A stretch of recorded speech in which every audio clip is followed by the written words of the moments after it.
I forgot to buy hangers for my shower curtain, so let's quickly solve it with a 3D printer. We're starting this design right here in ChatGPT. Just like when people talk, communication can be interpreted in different ways. My first prompt comes out completely wrong, which makes for a funny result. The second one is more precise, and that gives me a solid draft to refine later in Fusion.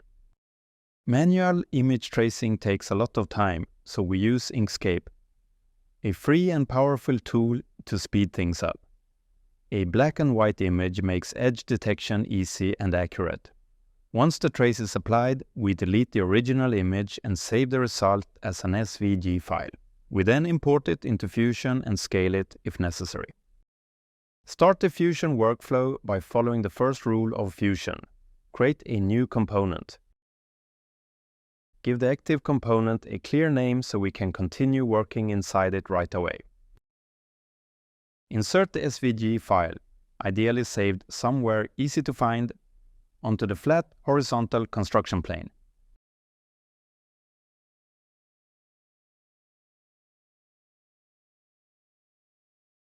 At this stage, you can flip or scale the design if needed. I did a quick test measurement before starting the recording and confirmed the sizing was correct, so I just press OK without any adjustments.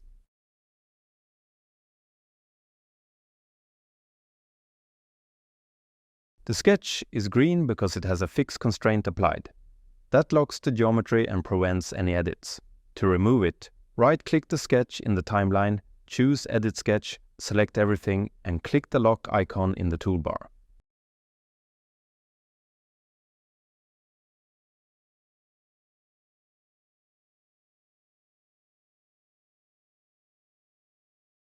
The sketch now turns blue, meaning it's unconstrained, exactly what we need before turning this seahorse into a hanger.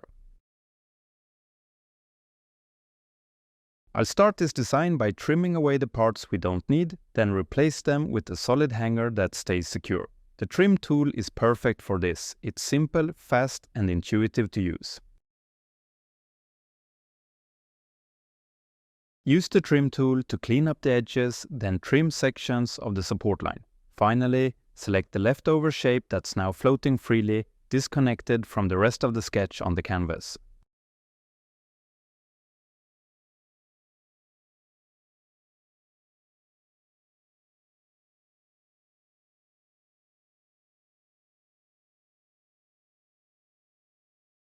Next, add the sketch that defines the boundaries of the hanger. Leave enough space around the curtain rod. If the gap is too tight, the hangers will be hard to slide. Remember, the clearance shrinks even more when the hangers tilt and move. The quick way is to use the offset tool with the shortcut O. I actually pressed S by mistake, which opens the shortcut toolbox, then picked offset from there. Either way works, but O is the fastest. I set the offset to 3 mm, which feels like a good balance between strength, print time, and durability. Finish this step by trimming away any extra geometry. If you're working with a multicolor 3D printer, you can assign colors to different bodies, so consider keeping extra sketch lines for that.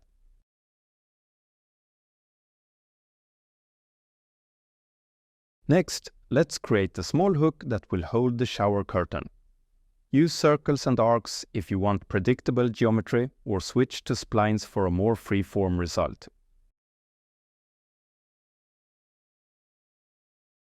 When working with splines, keep the number of control points to a minimum and adjust the green handles to shape the curvature smoothly.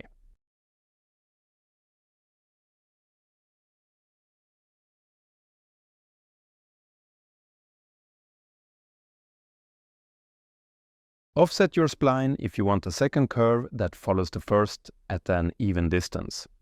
If you're aiming for a different design, create a new spline instead.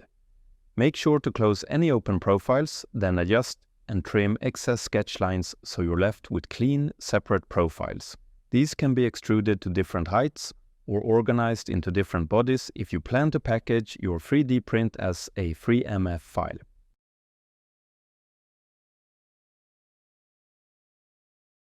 This draft is good enough for our tutorial. When you make your own hangers, you can always spend more time refining the design if you'd like.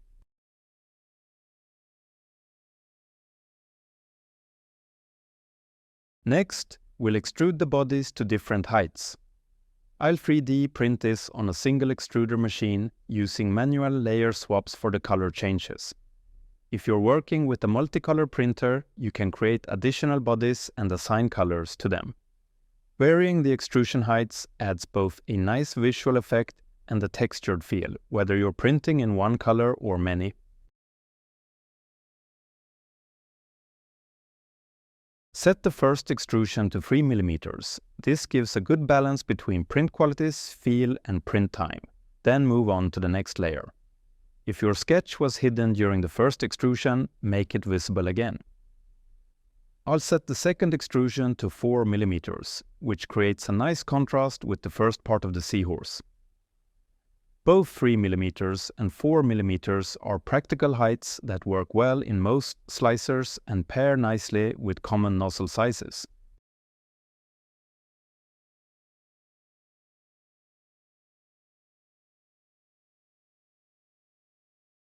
Fusion will likely default to a join operation, but switch it to new body instead.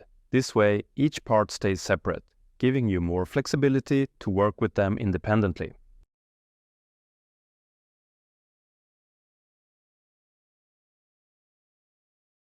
Don't worry if you missed a few bodies during extrusion. It's easy to overlook parts of a sketch profile. Just edit the extrude feature in the parametric timeline and add the missing profiles to the same operation.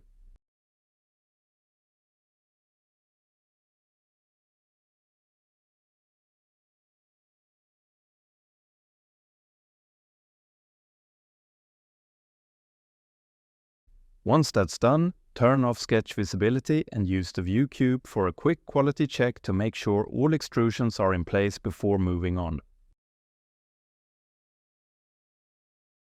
If you're using a multicolor 3D printer, each body can be assigned its own color when you export as a 3MF file.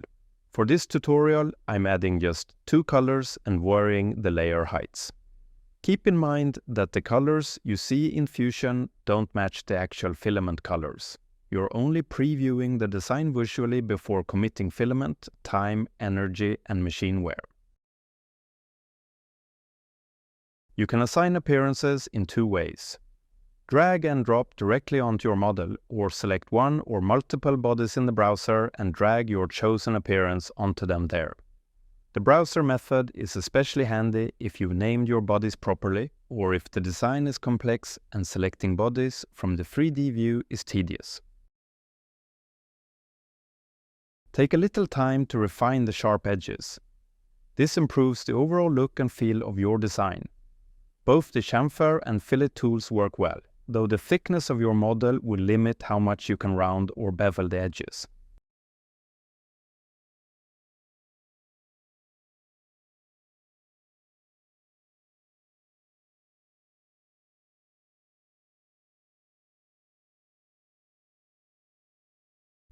It's also a good habit to save regularly.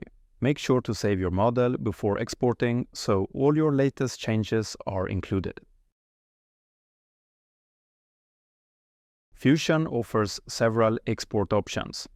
A simple workflow, especially if your design has many components and you only want to export part of it, is to right-click the component and choose Save as Mesh. At this step, you can switch the file type from STL to other formats if needed. I'll stick with STL here, since that's the format I'll use to set up my 3D print.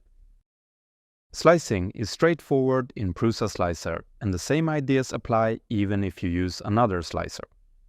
When I import the file, it's centered on the build plate by default. From there, it's easy to right-click and fill the bed with multiple aligned instances.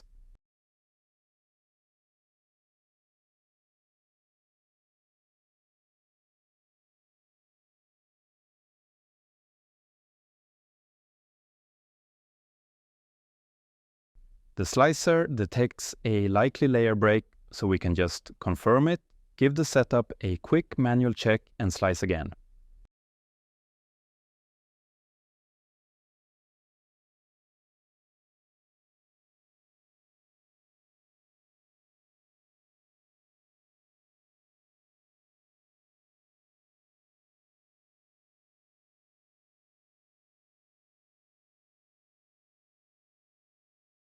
Since this print is a tight fit, I'll also double check that my build plate is properly aligned so nothing prints outside the boundaries by accident.